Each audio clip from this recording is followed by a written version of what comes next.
I stayed at office after hours, and I found something I was not supposed to see. "Enjoy rest of your shift, dude," Sam said. I could sense he had sarcastic grin on his face. "Fuck off," I mumbled, not raising eyes from the desk. "We had a pool this morning. Whoever gets his number drafted, they are staying for overtime to input data from old paperwork into our digital system." I picked 7, which was my lucky number. At least, I thought. As soon as the 6 p.m. hit, everybody in the office left, leaving me alone to work until God knows when. I understood why I had to do this stupid task.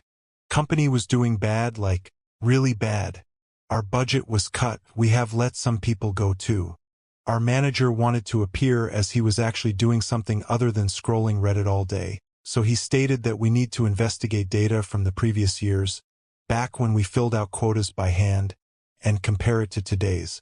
Manager dropped 2 cases of folders shortly before everybody left. Seeing the size of them made me want to puke.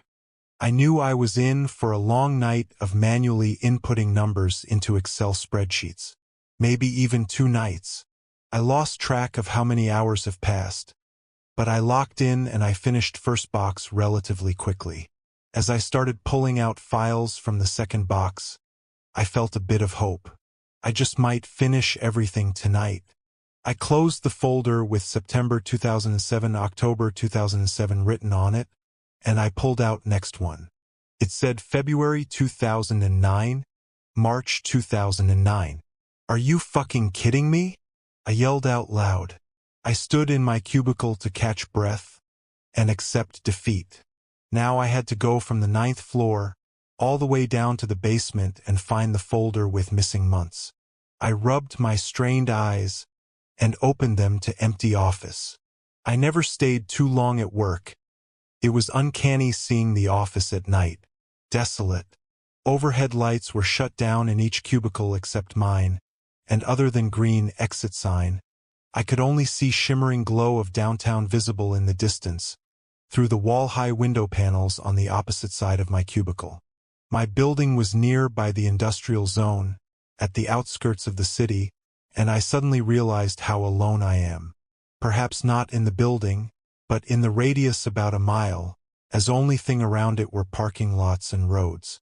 I checked the watch. 10:31 p.m. Come on, focus. Imagine how Sam would tease you if he knew you are scared of being alone at work. I shook of the feeling and went for elevator. Hallway never seemed this long during the day. As I was making way towards the elevator, ceiling's lights kept turning on by the motion sensors, turning off just seconds after I passed them, some of them ominously flickering and buzzing. I stopped. Pitch-black corridor seemed to stretch endlessly into the shadow from both sides as I stood under lone beam of light. I looked back, half expecting I would find a silhouette standing in the dark. I shrugged and kept on walking, increasing my pace. However, I could not stress that creeping feeling that slithered thought my spine. A feeling of having someone's eyes on my back. I reached the elevator, which took what it seemed like an eternity to get from the ground floor to 9th. I took my phone to open an Instagram or Reddit to try and distract myself, and I put it back immediately as I had no internet. No service. I nearly started to get concerned about that too, but the elevator came, and I jumped right in, saving myself from the pressing unknown of dark hallway. As elevator was heading down, I debated going straight home in my head and leaving my stuff in the office. Pulling myself together, I realized how silly I am being. A grown-ass man being scared of the dark. I should be scared of all the work that might wait for me tomorrow if I didn't finish it tonight. Realizing how much I started sweating from walking quickly, I took of the coat and just threw it on the ground, trying I was catching my breath. I slapped my face couple of times, pep-talking and convincing myself that I am not, well, a coward. It worked well, until the elevator reached the basement and the door opened. Stale smell of mold and rust hit my nostrils, and I realized another dark hallway was waiting for me. I remembered when I was an intern, I used to take some of the folders down here. Our storage was nearly at the end of the tunnel, which luckily was not that long. I didn't bother to pick up the coat. I just wanted to get the files as soon as possible. I walked straight forward, soon reaching near end of the tunnel. As I was about to reach the door I needed, other one grabbed my attention. All the doors in the basement were on the side of the hallway. This one, however, was at the very end of the hallway. It was open. Is anybody else working overtime? What are the chances they are in the basement at the same time I am? Questions raced in my mind. I approached slowly, glimpsing into it. Room was empty, and I could not see what was in it. I could only see another door on the far side, also open. As I approached, I thought I saw hints of blue light around it. Hello? Words left my mouth. I would definitely be the first one to die in horror movie, I thought, getting mad at my survival instincts. Or lack of them. For better or worse, nobody replied, and I got even closer, reaching entrance.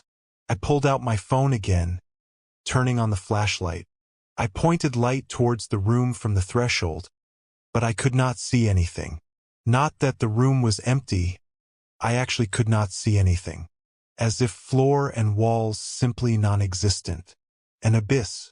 Fear got back in my head with full stride. For some reason, instead of running, I could not resist investigating. I stepped into the room. I half expected to fall through the floor.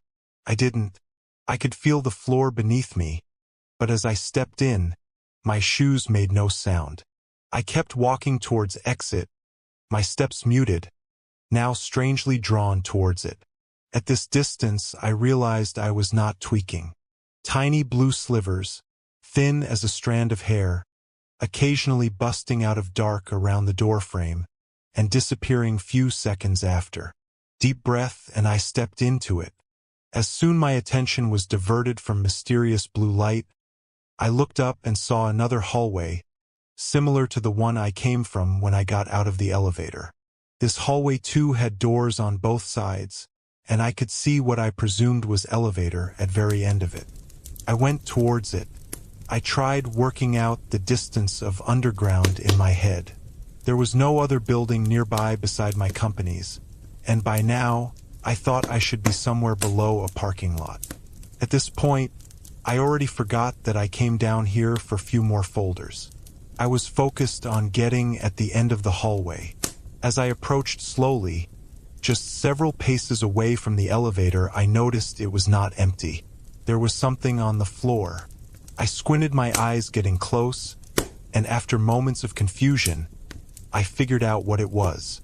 Blood drained from my face. It was my coat, the one that I took off just few minutes earlier. Fuck this, I thought, and I ran back towards the elevator. My elevator, the one on the other side of this hellbent room. I ran through black room, reaching my elevator in a few moments, frantically hitting the button for the ground floor and for closing the door. I looked over at my coat at the floor. Fuck that too. Can stay here. Almost crying from relief that my pass was still around my neck. I slid it to open the glass door and exit the building, ran to my car, not caring to look back. I don't think I ever drove faster, and I was in safety of my home in less than 15 minutes. I lied awake until morning came. When the fear let its hold of me, another feeling came. Curiosity. I had many theories and ideas about what I might have seen there, but I knew there was only one way to find out. I had to go back.